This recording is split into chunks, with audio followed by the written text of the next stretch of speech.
নমস্কার। এক গুচ্ছ দাবি কবি সলিল চৌধুরী। উত্তর আলিকা সূত্রে পেয়েছি শুনে এক গুচ্ছ দাবি। ছোট বড় মোটা বেটে নানা রকমের নানা ধরনের দাবি। বললেন যত্ন করে তুলে রেখে দে, তারপর যখন বয়স বাড়ল জীবন এবং জীবিকার সন্ধানে পথে নামতে হলো পকেটে সম্বল।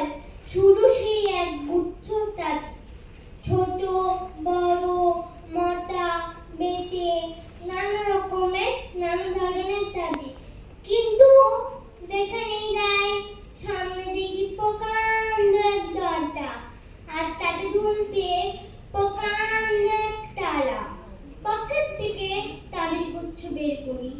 এই দাবি সে দাবি ঘোরায় ফেরায়, লাগে না খোলে না।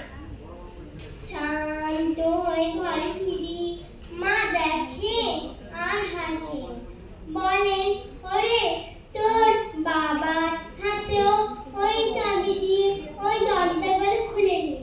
শুনেছি নাকি তার বাবার হাতে খুলতো। আসল কথা কি জানিস? এইসব দাবি হলো সততার, সত্যের, যুক্তির, নিষ্ঠার। আজকাল আর ওই দাবি দিয়ে এইসব দরজাগুলো খোলে না। তবুও তুই ফেলে দিস না।